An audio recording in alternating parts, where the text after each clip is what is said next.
Hello Orchid friends, welcome back to my channel. Wherever you are, I hope you're having a great day, staying healthy and staying safe. Today we're going to take a look at two of my fragrant mini Phalaenopsis orchid I purchased from a local grocery store. These are no IDs, and by the way, this is a quick clip to show you how it bloomed out from all its secondary spikes after the main spikes are done flowering. It was quite amazing for a grocery store Phalaenopsis orchid to have such vigor plus fragrance. So essentially all their double spikes were done blooming, and then from the nodes they all produced at least two secondary spikes. So it was actually rather festive and interesting for me to almost get for the price of one, but get double dosage of bloom. So I was so happy about its last year's performance. And now, fast forward, this blooming cycle, which you're going to see in a few seconds here, it also they both produce double spikes as well.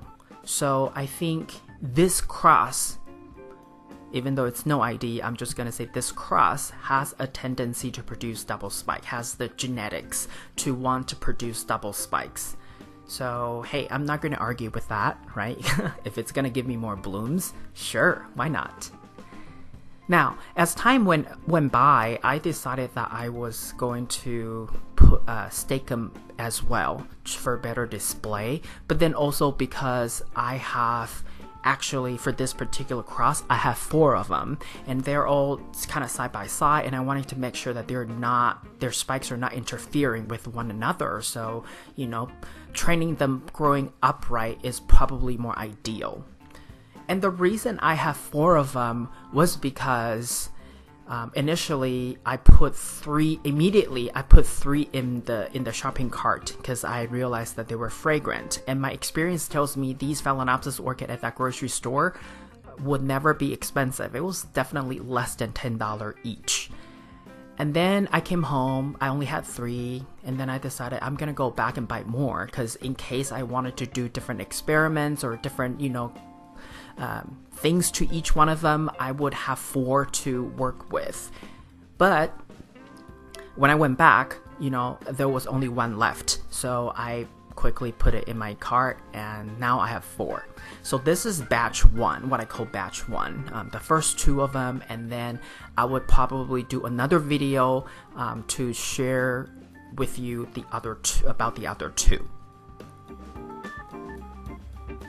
They're super fragrant, and the smell is very fruity and perfumey. So it has that really intense, sweet, perfumey smell, which I love. I mean, for a grocery store Phal, you can't argue with that. You can't beat that.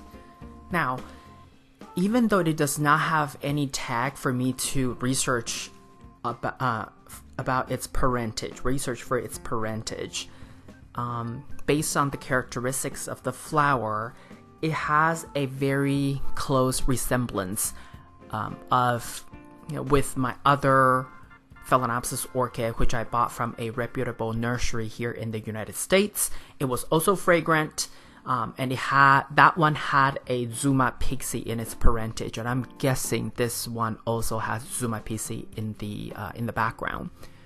Unfortunately, I lost that particular orchid to soft rot, and it was rotting from the stem, so I knew it was going to be very difficult for me to try to revive it. And because soft rot can be very contagious, so I really had to make a difficult decision, and that is I simply just threw it away because I didn't want to risk getting my other orchids infected with soft rot. Now back to these 2 orchids. So this is its second time to bloom with double spike, so I actually pay close attention to the care in terms of fertilizer, water amount, and then enough light exposure. You can still see that they were still potted in its original plastic film, and the medium was sphagnum moss. What I do usually with new orchids, unless I see immediate or obvious pest infestation, I usually don't repot them right away. And this is a year after, like a bloom cycle later. I still kept them in these 16-ounce cups I originally put them in. But after this bloom cycle, I will definitely give them a repot because as time went on, they produced quite a bit of aerial roots. And I really want to repot these aerial roots back into the medium. And the medium I'm going to use is going to be inorganic media, typically a mixture of manto clay and hydrocorn.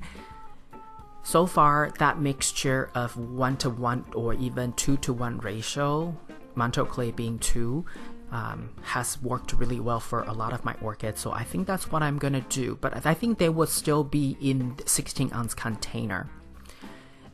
The idea behind the repot and putting aerial roots into the media is that if they have more roots in the media, they have more roots to absorb water and nutrients, and that usually will actually help orchids get established, become more mature, and become more of a stable performer faster. Now, when it comes to grocery store Phalaenopsis, if you are there in person and you have choices, what do you look for to make your selection? Obviously, the more leaves, the more roots, and the more spikes, as well as the more buds, the better. If you have choices, when you order orchids from online nurseries, obviously you cannot choose which one you want. But when you're in person, these are the major guidelines, right? The more leaves, the more roots.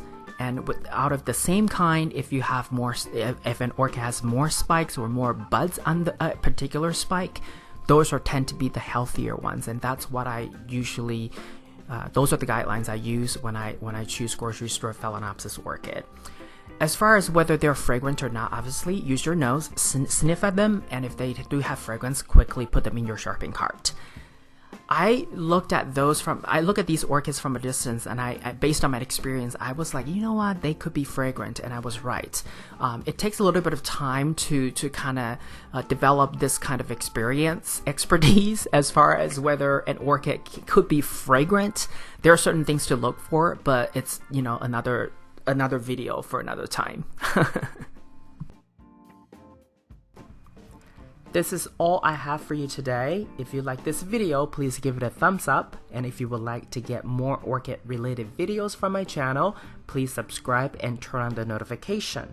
I want to wish you happy growing, and I will talk to you in my next video. Ciao!